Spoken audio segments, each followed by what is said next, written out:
silakan.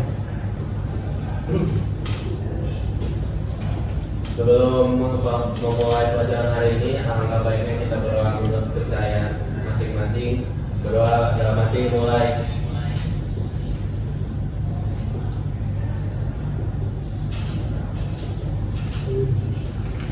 Berdoa selesai, memberi salam. Assalamualaikum warahmatullahi wabarakatuh. Baik, anak-anak.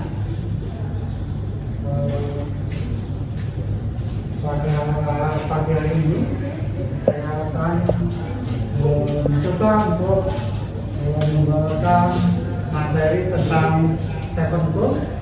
Namun sebelumnya Bapak ingin tahu apakah kehadiran pagi hari ini lengkap? Baiklah, terima kasih. Materi sudah lengkap, doa sudah, kemudian kita sudah mengetahui materi apa yang akan Bapak sampaikan hari ini. Dan hari ini Bapak akan menyampaikan tentang seven goal. Apakah sudah pernah dengar tentang materi seven goal? Sebelumnya belum pernah sama sekali. Belum pernah. Ya, baik. Jadi hari ini kita akan belajar tentang seven goal, yaitu kegunaannya adalah ketika kita di industri kita akan memilah, memilih agar konsumen yang menggunakan jasa kita mengenai barang atau produk tersebut menjadi lebih nyaman. Baiklah, saya akan tayangkan PPT.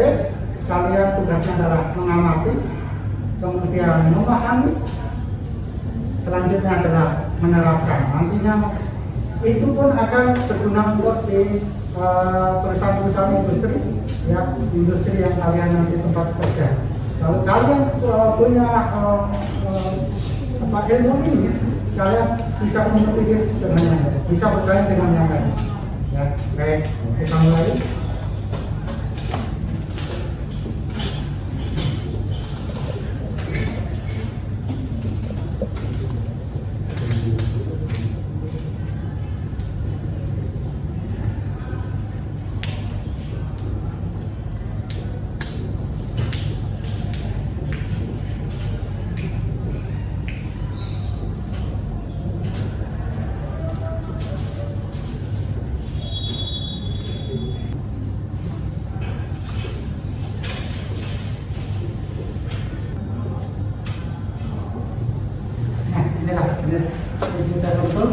Yang pertama adalah stratifikasi, stratifikasi, kemudian lembar data, yang ketiga grafik, yang keempat diagram Pareto, kelima histogram, 6 diagram Ishikawa atau biasa disebut dengan fishbone, kemudian diagram terbang atau scatter nanti ya. Oke, lanjutkan. Nah, stratifikasi biasanya berbentuk lembaran. Stratifikasi adalah pengelompokan atau penggolongan, stratifikasi atau mengelompokkan mengelompokkan faktor ini, mengelompokkannya berdasarkan ini siapa, siapa, apa, kapan, di mana, kemudian ini terjadinya di mana? Biasanya diproduksi atau difusi atau di R&D, nanti disitulah yang akan menentukan biasanya operatornya begitu kontainer ada barang kemudian terjadi cacat, nanti dicatat begitu biasanya. Kemudian berikutnya, nah inilah stratifikasi analisisnya. Yang tanpa stratifikasi ini biasanya akan menyulitkan kita untuk menentukan dari mana yang produk-produk itu cacat atau yang tidak standar. Ini yang ini dari berbagai mesin A, B, C, kemudian itu dipisahkan. Ini akan memudahkan kita atau dalam wadah 1, 2, 3 atau A, B, C ya, mesin 1, mesin 2, mesin 3 masing-masing memiliki finish yang berbeda-beda ya. Inilah yang akan membedakan ketika proses A dan B ya. Ini kalau di berupa data atau angka masuk, begitu masuk angka ini yang tadinya memiliki wadah 1 ini. Jadi dia masih berbentuk data mentah yang harus perlu dianalisis kembali ya. Kalau yang ini sudah terpisah-pisah ya. Baik. Kemudian manfaat stabilisasi adalah untuk mengumpulkan informasi mengenai pola dan penyebab masalah. Itu manfaatnya. Kemudian yang berikutnya setelah stabilisasi adalah lembar data atau check sheet. Masih juga berbentuk lembaran. Nanti ini lebih mudah karena hanya mencatat produk-produk yang tidak standar ya.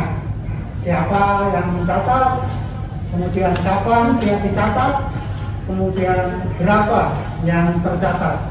Biasanya ini bisa berbentuk shift yang mungkin shift 1, shift 2, shift 3 kalau dalam suatu industri beroperasi selama 24 jam.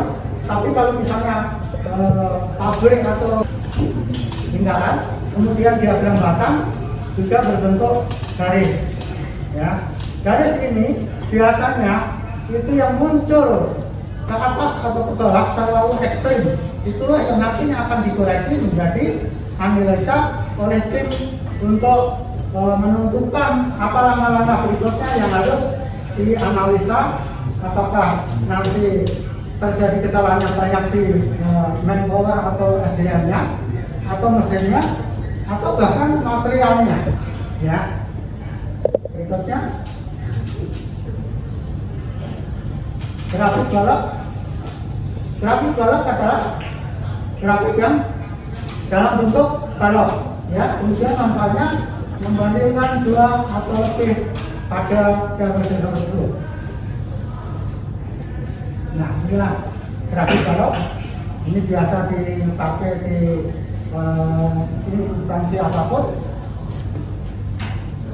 Kemudian grafik garis. Tapi ada grafik garis.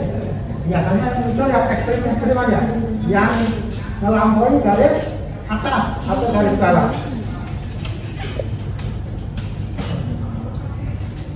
Ini metodenya.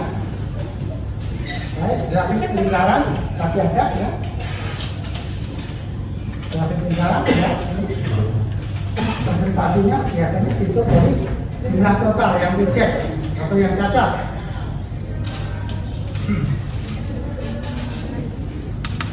Kemudian kontrol chart ya, biasanya dilakukan kontrol chart itu setelah adanya perbaikan dari maintenance ya. Misalnya suatu produksi ketika sudah dilakukan perbaikan oleh maintenance atau teknisi, mesin itu pembandingnya adalah dari sebelum dilakukan perbaikan kepada setelah perbaikan. Jadi ada nggak perbedaannya antara sebelum dilakukan perbaikan dengan setelah dilakukan perbaikan?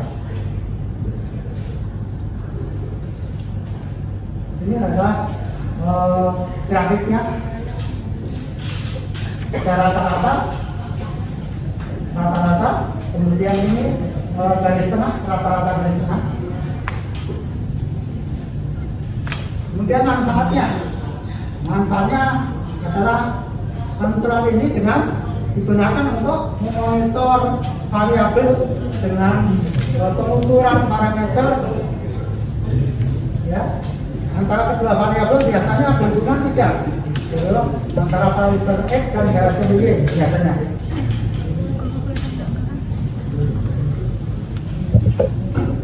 Ini adalah ketika data-data itu masuk diproses, biasanya inilah hasilnya ya. Yang mana yang ekstrim nanti Kalau yang ekstrim-ekstrim itu langsung dibahas biasanya di akhir bulan setelah produksi.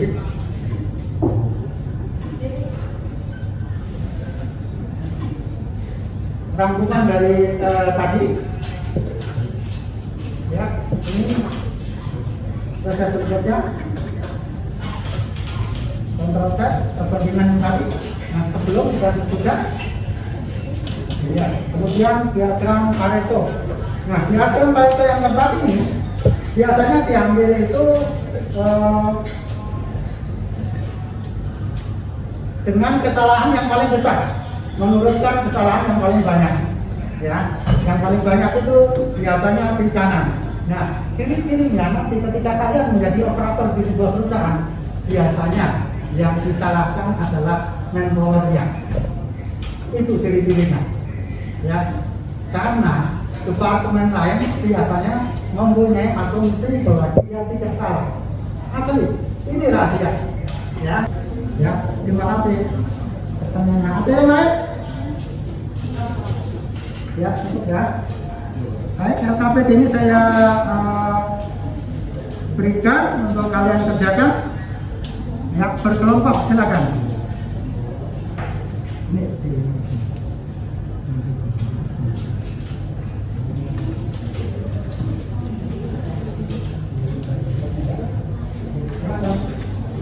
ya, silakan dikerjakan secara berkelompok.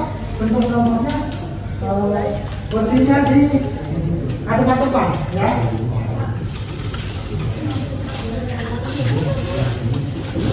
Posisinya di ya bisa komunikatif, ya.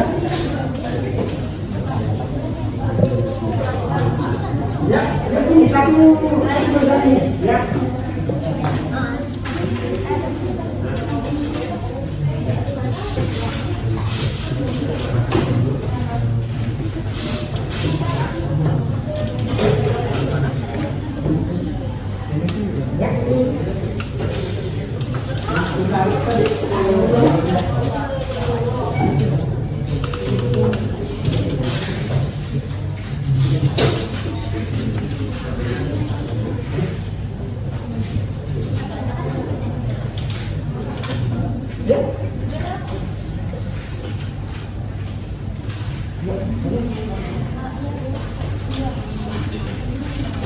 Silakan ke ini. Ya. Silakan. Boleh jangan lupa. Jadi ribet seperti itu. Iya.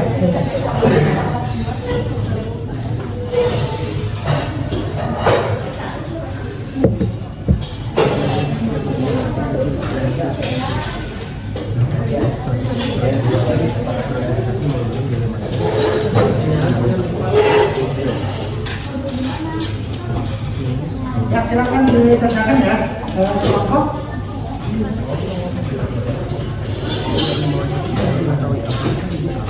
Ya. Kurang mundurannya. Iya sih.